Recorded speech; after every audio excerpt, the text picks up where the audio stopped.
until we are able to determine and understand this problem and the dangerous threat it poses, our country cannot be the victim of horrendous attacks by people that believe only in jihad.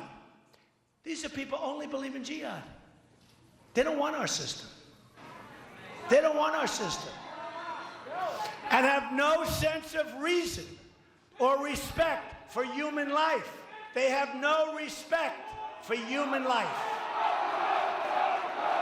You heard the crowd yesterday. Donald Trump not backing down from his proposal to ban Muslims from entering the United States temporarily, even amid heavy criticism from Republicans and Democrats alike. Reacting now, Senator Rand Paul, Republican presidential candidate. Senator, how do you see Donald Trump's comments? Well, you know, I don't think we need a religious test, but I do think we need a pause on immigration from the Middle East.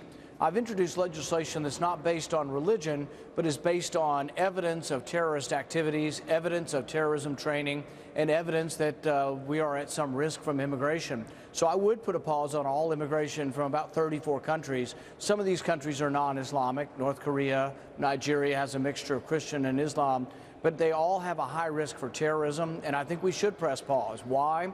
Because we have a completely failed immigration system. We have 11 million people who are here illegally, and 40% of them came legally but have overstayed their visa. So we need to know who's here and whether they're going to attack us or not. Most of the evidence of terrorism so far in our country has had something to do with immigration. The 19 hijackers came here through our legal immigration system. Some were student visas, some were visitors. The Boston hijacker, the Boston bombers came here also as asylum seekers. In my town, Bowling Green, Kentucky, we had 2 Iraqi refugees come here. So absolutely, we need to push pause. We need to have a moratorium until we know whether or not we can actually look at our immigration system and make sure that we're not letting people come here to attack us. We spoke a few weeks ago about your idea here, which is modeled loosely on what we saw from the Department of Homeland Security after 9/11, when certain countries were put on a list. If you came from that country, you were closely watched and hopefully under some surveillance. I know that's a weighted word, but that is what was done by the Department of Homeland Security for about 10 years, until people thought, critics of the plan thought, it was profiling. And that's one of the reasons, according to reports, that the program was done away with. So how is your proposal different? And if folks are criticizing Donald Trump for profiling terrorists, do you think that you're on walking a thin line there?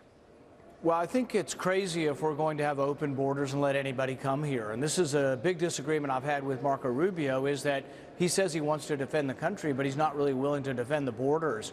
And so we do have to defend our borders, and it has to be based on a risk assessment. It's not a religious test. It's basically based on a risk assessment. We know where terrorism is coming from. We know who's promoting terrorism.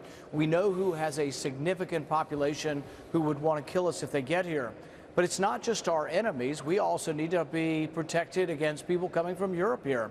So I've said even the countries of Europe that are our friends, there needs to be a process. I'd have them all come here through global entry, which is a background check, kind of like a frequent flyer program. And so if we don't do this, we're crazy to spend hundreds of billions of dollars trying to defend the country from terrorism and then having an open border. So while Donald Trump is wrong on a religious test, he is right that we do need to defend ourselves, and it's a mistake to have open borders. One of the things you just said is we know where the terrorism is coming from. And many of our viewers might think, well, we do know where a lot of the terrorism is coming from. It's coming from, many times, Muslim countries. And some of the reaction we're seeing to Donald Trump's comments are because there's a feeling, and we're getting this from our viewers, so I know I'm generalizing as well, that we're not having a direct conversation about the problem at hand, and because we're not speaking directly about it, we can't solve it. So in your mind, what do you think is the connection between the Muslim religion and the terrorism we're seeing, and how do we combat that? Well, you know, I think if you can't name your enemy, you'll never defeat your enemy, and the enemy is radical Islam. It's an aberration, so I do believe that most people who believe in the Islamic faith are not violent, and that it is a minority. But also part of defeating this has to be that mainstream civilized Islam does need to rise up and admit that this is an aberration, and they need to say strenuously over and over again that their religion is a peaceful one, because we need to hear louder voices from the Islamic community. But we also need to acknowledge that we do have a risk of terrorists coming to this country, and the risk is from those who are radicalized and those who are Islamic.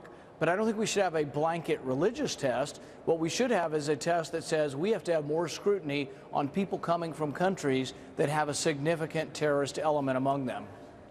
Dr. Rand Paul, great to have you on the program. Senator running for president. We look forward to having you back again. Thank you. Thank you. Well, from rags to riches, how one